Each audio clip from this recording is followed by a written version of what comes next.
ठाकुर का राज। आज नलिनी बहुत खुश थी। वो सालों बाद अपनी नानी के घर आई थी।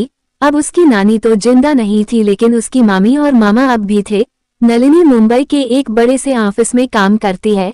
काम कर करके वो थक चुकी थी, इसलिए वातावरण बदलने के उद्देश्य से वो अपनी नानी के गांव आ पहुंची थी। उसने आगरा में रह रहे अपने मम्मी पापा से भी नानी के गांव आ जाने को कहा, तो उसकी मम्मी बोली, हम दोनों अभी कुछ दिनों पहले ही वहां से होकर आए हैं। इसलिए नलिनी अकेली ही वहां चली आई। नलिनी वहां के रेलवे स्टेशन पर उतरी, जो कि गांव से 15 किलोमीटर दूर था। इसलिए उसके मामा ठाकुर इंद्रजीत सिंह उसे अपनी पुरानी कार से लेने आए थे। पहले नलिनी के नाना नानी बहुत बड़ी हवेली में रहा करते थे, लेकिन फिर किसी कारणवश उन्होंने वो हवेली छोड़ दी और उस हवेली से काफी दूर उनका बहुत बड़ा सा पुश्तैनी मकान था और वे उसी मकान में रहने लगे। उस हवेली को छोड़ने का कारण क्या था ये किसी को भी नहीं पता था। नलिनी के नाना बहुत बड़े जमींदार थे और उनका नाम ठाकुर रामायण सिंह था। कहते हैं कि उस हवेली में जिसका नाम मोती महल था, उसमें कोई ऐसा राज मौजूद था जिसे कभी भी जग जाहिर किए बिना उसे छोड़ दिया गया। जब रास्ते में नलिनी अपने मामा इंद्रजीत के साथ कार में आ रही थी तो उसने वो हवेली देखी और उसने अपने मामा से पूछा, मामा जी, नाना जी ने ये हवेली क्यों छोड़ दी थी? तुम्हारे जानने की बात नहीं है, इंद्रजीत बोले। आप मेरे बचपन में भी यही बात कहा करते थे और अब भी वही बात कह रहे हैं। अब तो मैं बड़ी हो गई हूँ, अब तो कुछ बता दीजिए, नलिनी जिद करते हुए बोली। कहा ना, तुम्हारे जानने की बात नहीं है, इंद्रजीत ने दोबारा वही वाक्य कहकर बात टाल दी। और इधर नलिनी का मुंह बन गया, लेकिन फिर नलिनी ने कुछ भी जानने की कोशिश ना की और चुपचाप सफर करती रही थी। दोनों घर पहुंचे तो मामी कौशल्या ने नलिनी का जोरदार स्वागत किया, जिससे नलिनी इंद्रजीत की बातों को भूल गई। लेकिन जब वो रात को अपने बिस्तर पर पहुंची तो उसे फिर उस हवेली का ध्यान आ गया और उसके मन में बहुत से सवाल उठने लगे, जिन सवालों का उत्तर देने वाला कोई ना था। और फिर यही सब सोचते सोचते वो कब सो गई उसे पता ही नहीं चला।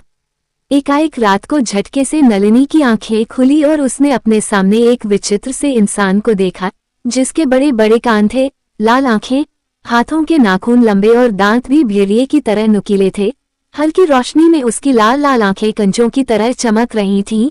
उसकी एक पूंछ भी थी। नलिनी ने उसे देखा तो चीख पड़ी। उसकी चीख सुनकर पास के कमरे से उठकर उसकी मामी कौशल्या उसके पास आ पहुंची और उन्होंने देखा कि नलिनी बिस्तर पर ही आंखें बंद करे लेटी है और जोर जोर से चीख रही है। उसकी ऐसी हालत देखकर कौशल्या उसे जगाते हुए बोली, नलिनी, नलिनी बेटा, क्या हुआ? और फिर नलिनी ने झट से अपनी आंखें खोली और कौशल्या से बोली, मामी, यहाँ कमरे में कोई था, तूने कोई डरावना सपना देखा होगा। कौशल्या बोली, मामी, वो बिल्कुल सच लग रहा था। नलिनी बोली, ऐसा कैसे हो सकता है? मैं जब यहाँ आई तो तू तो आंखें बंद करे चिल्ला रही थी। कौशल्या बोली, तो फिर सपना ही होगा, लेकिन मामी ऐसा लग रहा था कि वो सच में मेरे सामने था। वो बहुत ही घिनौना था। उसकी लाल आंखें, भेड़िए जैसे दांत, लंबे नाखून और उसकी पूंछ भी थी। नलिनी बोली।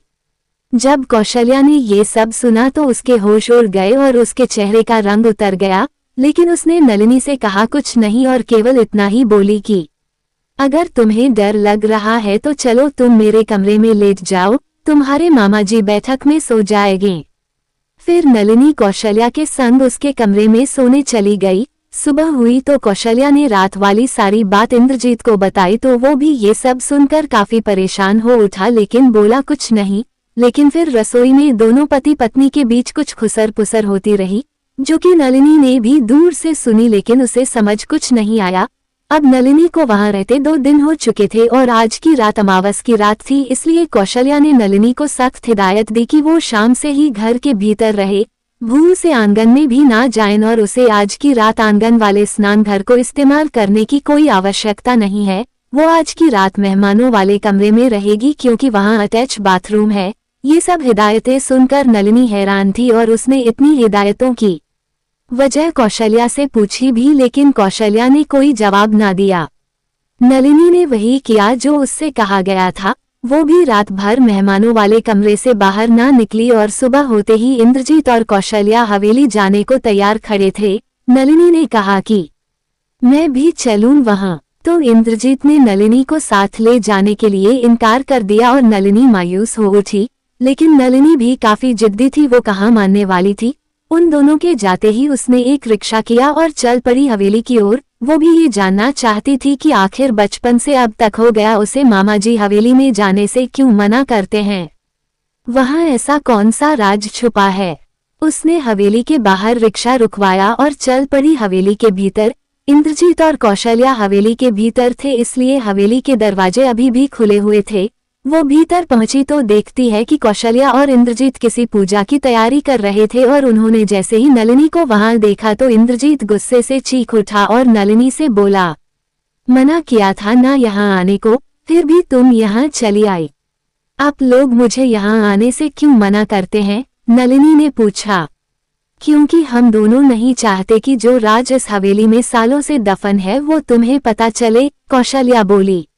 ऐसा कौन सा राज है कि जो मुझे पता चल गया तो अनर्थ हो जाएगा? नलिनी ने पूछा। सुनना चाहती हो तो सुनो, और इतना कहकर इंद्रजीत ने कहानी सुनाना शुरू किया। बहुत समय पहले की बात है, एक लड़की थी जिसका नाम वत्सला था। वो बहुत ही खूबसूरत थी। वो एक रात अपनी सहेली के ब्याह में गई थी और वहां उसकी मुलाकात बारात में आए किसी लड़के से हो गई और उसी रात से दोनों एक दूसरे को पसंद करने लगे। लेकिन वो लड़का बाराती भी नहीं था, ना जाने कौन था वो।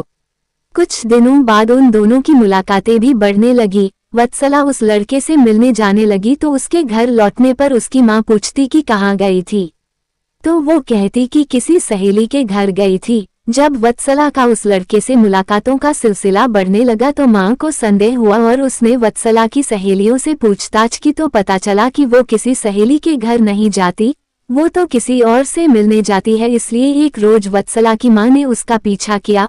वत्सला किसी पेड़ के नीचे रुकी और किसी से हंस हंस कर बात करने लगी, लेकिन कमाल की बात ये थी कि वहाँ कोई नहीं था।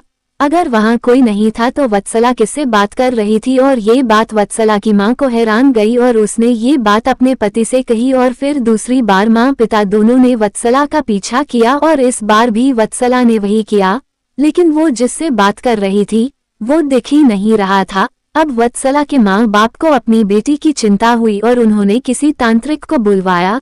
तांत्रिक ने जब देखा तो उसने अपने शक्तियों द्वारा उसके बारे में पता किया तो पता चला कि वो तो एक नरपिशाच है और कोई भी रूप बदल सकता है। उसे दिन रात से भी कोई अंतर नहीं पड़ता, इसलिए तो वो कभी भी वत्सला से मिलने आ जाता है। और ये बात अब वत्सला के पिता ने अपने मित्र से कही तो उन्होंने कहा कि वे वत्सला को लेकर मेरी हवेली आ जाएं।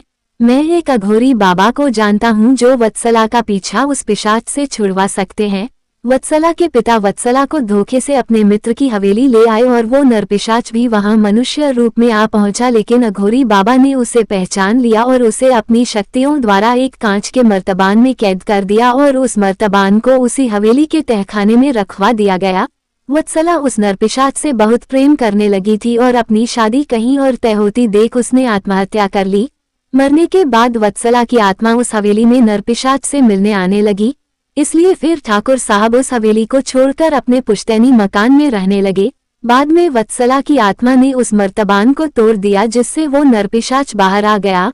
नरपिशाच के मर्तबान से बाहर आने पर अब वत्सला की ताकत दुगुनी हो चुकी थी, इसलिए वत्सला की आत्मा ने ठाकुर साहब को धमकी दी थी कि तुम्हारे खानदान की कोई भी बेटी अगर इस हवेली में आई तो जिंदा बचकर नहीं जाएगी। और वो ठाकुर साहब कोई और नहीं तुम्हारे नाना रामायण सिंह थे, इसलिए हम तुम्हें इस हवेली में आने से मना करते थे। यहाँ हम पूजा करवाने आए थे ताकि वो नरपिशाच तुम्हें नुकसान ना पहुंचा सके, क्योंकि जो सपना तुमने देखा था वो हकीकत थी। वो नरपिशाच वैसा ही दिखता है जैसा तुमने कहा था। और ये सब सुनकर नलिनी हैरान थी, उसे इंद्रजीत की बातों पर भरोसा नहीं हो रहा था और वो उस नरपिशाच और वत्सला को अपनी आंखों से देखना चाहती थी। और तभी अचानक ना जाने क्या हुआ, नलिनी को कोई हवा में उड़ाकर ले गया। कौशल्या और इंद्रजीत ने देखा तो वो नरपिशाच था और वो नलिनी को मारने आया था। उसके पास में प्रेतनी बनी वत्सला भी हवा में थी। ये सब देखकर तब कौशल्या ने नरपिशाच और वत्सला से विनती करते हुए कहा, वत्सला, इस बच्ची को छोड़ दो, आखिर इसने तुम्हारा क्या बिगाड़ा है? तुम्हारे गुनाहगार तो ठाकुर साहब और तुम्हारे पिताजी थे और वे अब इस दुनिया से जा चुके हैं। ये भी तुम्हारी तरह किसी से प्रेम करती होगी और उसके साथ अपना संसार बसाने का सपना देखती होगी। कृपया इसका सपना मत तोड़ो। मैं समझ सकती हूँ तुम्हें अपने प्रेमी से बिछड़कर कैसा लगा होगा, लेकिन जो गलती इस बच्ची ने की ही नहीं तो उसकी सजा इसे मत दो। वो तो मासूम है, उसे तो कुछ पता भी नहीं है। और फिर कौशल्या की बात सुनकर वत्सला का मन पसीज गया और उसने अपने प्रेमी से नलिनी को छोड़ने को कहा और इंद्रजीत और कौशल्या से बोली, आज के बाद अब कोई भी इस हवेली में प्रवेश ना करे, नहीं तो उसे जान से हाथ धोने पड़ेंगे।